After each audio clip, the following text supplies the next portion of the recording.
ప్రయాణం అంటే ఒక ఆనందం. గమ్యం చేరాలనే ఆతృత. రోజంతా ఉరుకుల పరుగుల జీవితంలో అలసిపోయి బస్సులో కాస్త నడుం వాల్చి కళ్ళు తెరిచేలోపే గమ్యం చేరాలి అని అనుకుంటాం. కానీ ఈ మధ్య కాలంలో బస్సు ప్రయాణం అంటేనే వెన్నులో వణుకు పుడుతోంది. కార్లు, బైకులతో పోలిస్తే బస్సు ప్రయాణం సేఫ్ అనుకుంటాం. కానీ ఒక్కసారి ప్రమాదం జరిగితే మాత్రం ప్రాణ నష్టం ఊహకు కూడా అందడం లేదు. ముఖ్యంగా ఈ 2025వ సంవత్సరం ప్రయాణికులకు ఒక పీడకలలా మారింది. నిద్రలోనే నిండు ప్రాణాలు అగ్నికాహుతవుతూ ఉన్నాయి. తాజాగా కర్ణాటకలో జరిగిన ఘోర ప్రమాదంతో మరోసారి దేశం ఉలిక్కిపడింది.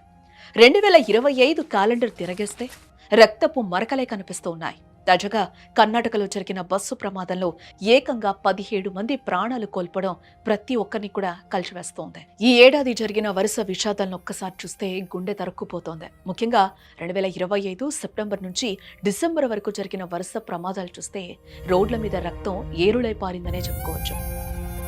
సెప్టెంబర్ 14న రాజస్థాన్లోని జైసల్మేర్ నుంచి జోధ్పూర్ వెళ్తున్న బస్సులో చెలరేగిన మంటలు 20 మందిని సజీవ దహనం చేశాయి.